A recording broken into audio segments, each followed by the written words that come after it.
নামাজ ছাড়া মুসলমানের কোনো গতি নাই, নামাজ ছাড়া মুসলমানের কোনো গতি নাই। সেই নামাজ কেন জেনে শুনে মোদের কাজা হয়, সেই নামাজ কেন জেনে শুনে মোদের কাজা হয়। নবীর সাহাবী তালহা কেমন নামাজ করিত আদায়, নবীর সাহাবী তালহা কেমন নামাজ করিত আদায়। জান্নাতে তালহা নিজের মুখে দয়ার নবী বলে যায়, জান্নাতে তালহা নিজের মুখে দয়ার নবী বলে যায়। কেমন নামাজ পড়তো যে তালহা, দয়ার নবী নিজের মুখে জান্নাতি বলে গিয়েছিল। শুনুন তালহা কেমন নামাজ পড়তে বলছি। মোর নবীর পিছে তালহা প্রতিদিন ফজরের নামাজ পড়িতো, দুই রাকাত ফরজ নামাজ পড়ে তাড়াতাড়ি বাড়ি যেত, দুই রাকাত ফরজ নামাজ পড়ে তাড়াতাড়ি বাড়ি যেত। এই দৃশ্য দেখে সব সাহাবী গিয়ে বলে নবীকে, তালহা ফরজ নামাজ পড়ে কেন তাড়াতাড়ি বাড়ি যায় যে, তালহা ফরজ নামাজ পড়ে কেন তাড়াতাড়ি বাড়ি যায় যে। দয়ার নবী সাহাবীদের তখন বলে দেয়, দয়ার নবী সাহাবীদের তখন বলে দেয়, কাল তালহা যেন আমার সাথে দেখা করে যায়, কাল তালহা যেন আমার সাথে দেখা করে যায়। রাজুদা একটু আমাকে ফলো করো, কথা যখন বলবো অফ করে দেবে, হ্যাঁ ঠিক আছে। তো তালহা প্রত্যেক দিন ফজরের নামাজ পড়তো। ফজরের নামাজ কয় রাকাত? ফজরের নামাজ 2 রাকাত। ফজরের নামাজ ফরজ নামাজ 2 রাকাত, আর 2 রাকাত আমরা সুন্নত গিয়ে আগে পড়ি। তালহা ফজরের নামাজ যখন পড়তে যেত 2 রাকাত সুন্নত নামাজ পড়ার পর নবীর পিছনে ফরজ নামাজটা আদায় করত। আর যেই সালাম ফেরা হয়ে যেত তাড়াতাড়ি তিনি বাড়ি চলে যেত, যেটাই থাকুক, যেই সালাম ফেরা হয়ে যাবে তাড়াহুড়ো করে বাড়ি চলে যাবে। না দোয়া করত, না মাসুয়ারায় বসতো, আর না মুসাফা করত। তো সাহাবীরা প্রত্যেক দিন লক্ষ্য করতে লাগে তালহা যেই সালাম ফেরা হয়ে যায় তাড়াতাড়ি বাড়ি চলে যায়, খালি ফজরের নামাজে। তখন নবীকে বলল, নবী গো, তালহা প্রত্যেক দিন সালাম ফেরা হয়ে গেলেই বাড়ি চলে যায়, কেন নবী? তিনি সালাম করার পরে দোয়া পড়ে না কেন, মুসাফা করে না কেন, মাসওয়ারায় বসে না? তখন দয়ার নবী বলে, কাল তালহাকে অবশ্যই নামাজ শেষে আমার সাথে দেখা করে যেতে বলবে, যেন বাড়ি না চলে যায়। তখন সাহাবারা বলল তালহাকে, তালহা তুমি প্রত্যেক দিনের মতো আজকের যেন বাড়ি চলে যেও না, সালাম ফিরেই নবী তোমার সাথে নামাজ শেষে দেখা করবে বলেছে। তখন তালহা অপেক্ষা করছে, শুনুন কি হচ্ছে। নবীর আগে সাহাবীরা তালহাকে বলিল, নবীর আগে সাহাবীরা তালহাকে বলিল, পরের দিনে তালহা নামাজ শেষে নবীর অপেক্ষায় রহিল, পরের দিনে তালহা নামাজ শেষে নবীর অপেক্ষায় রহিল। তালহাকে দেখে বলে তখন, আমার নবী দয়াময়, আমার কি কোনো ভুল হয়েছে চলন বলন ও কথা, আমার কি কোনো ভুল হয়েছে চলন বলন ও কথায়, কেন তুমি নামাজ শেষে তাড়াতাড়ি কেন চলে যাও বাসায়, তুমি নামাজ শেষে তাড়াতাড়ি কেন চলে যাও বাসায়, কোন ব্যবহারে কষ্ট পেয়েছো বলো না আমায়, কোন ব্যবহারে কষ্ট পেয়েছো বলো না আমায়।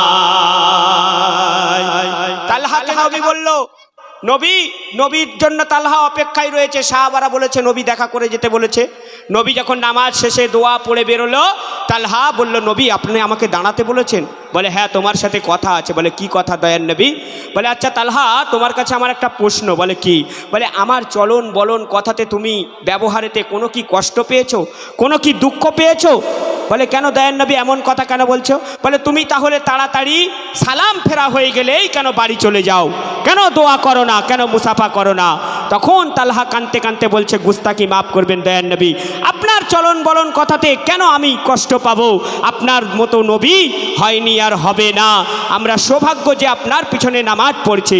তখন দয়ার নবী বলছে তবে কেন তুমি তাড়াতাড়ি বাড়ি চলে যাও, আমাকে উত্তর দাও, কেন দোয়া করো না, কেন মাসুয়ারাই বসো না ফজরের নামাজের পর?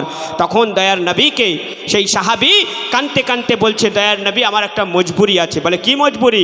তখন সেই সাহাবী কাঁদতে কাঁদতে বলছে শুনুন, তালহা তখন কেঁদে কেঁদে বলে নবী শোনো না, আপনার চলন বলন ব্যবহারে ভুল হয়নি কবু হবে না, আপনার চলন বলন ব্যবহারে ভুল হয়নি কবু হবে না। তবে মোদের স্বামী স্ত্রীর ঢাকতে দেখো একটি জামা রয়েছে, মোদের স্বামী স্ত্রীর ঢাকতে দেখো একটি জামা রয়েছে, আমি দেরি করে ফিরলে বাড়ি স্ত্রীর নামাজ কাজা হবে যে, আমি দেরি করে ফিরলে বাড়ি স্ত্রীর নামাজ কাজা হবে যে, তাই নামাজ শেষে ও গো বিবি এখন আছে পোশাকবিহীন অবস্থায়, নবী বিবি আছে আমার এখন পোশাকবিহীন অবস্থায়, তাই নামাজ শেষে তাড়াতাড়ি আমায় যেতে হয়, তাই নামাজ শেষে তাড়াতাড়ি আমায় যেতে হয়। তালহা কাঁদতে কাঁদতে বলছে নবী আমার একটা মজবুরি আছে। বলে কি মজবুরি? বলে আমাদের ভালো জামা বলতে ভালো পোশাক বলতে একটাই পোশাক, আর সেই পোশাক পরে আমরা দুই স্বামী স্ত্রী নামাজ আদায় করি। নবী গো আমি যখন এই পোশাক পরে এসে নামাজ আদায় করছি, আমার বিবি তখন পোশাকবিহীন অবস্থায় আছে, যে আমার স্বামী আসবে সেই পোশাক খুলবো, তারপরে সেই পোশাক পরে সে নামাজ আদায় করবে। আমি যদি একটু দেরি করে যাই আমার বিবির ফজরের নামাজটা কাদা হয়ে যাবে নবী গো। তখন তালহার এই কথা শুনে দয়ার নবীর দু চোখেতে পানি বলছে আহারে এত কষ্ট, আজকের তোমার দুনিয়ার মধ্যে জামা নেই, এক পোশাকে দু স্বামী স্ত্রী নামাজ পড়ো। শোনো শোনো তালহা, আমি তোমাকে দুনিয়ায় একটা কথা বলে যাই। কি কথা? বলছে শুনুন, দয়ার নবী তালহার কথা শুনে বলে দো দয়াময়, তালহার কথা শুনে বলে তখন নবী দয়াময়, তালহার কথা শুনে বলে তখন নবী দয়াময়, জান্নাতে পোশাক পাবে তোমরা দুজনা, আমি বলে যাই দুনিয়ায়, জান্নাতে পোশাক পাবে তোমরা দুজনা, আমি বলে যাই দুনিয়ায়। শেষ কথাই, আজকের আমাদের এই সমাজে কারো কাছে পোশাকের অভাব নাই, এত সুন্দর সুন্দর পোশাক, কিন্তু মসজিদে গিয়ে দেখবেন এক কাতার দু কাতার, কেন? নামাজির ভর্তি হয় না। তাই শেষ কথার মাধ্যমে আমার প্রিয় কবি কি লিখতে শুনুন, আজ এই সমাজে আমাদেরই পোশাকেরই অভাব নাই, তবুও কেন বলো মোদের নামাজ কাজা হয়ে যায়, তবুও কেন বলো মোদের নামাজ কাজা হয়ে যায়।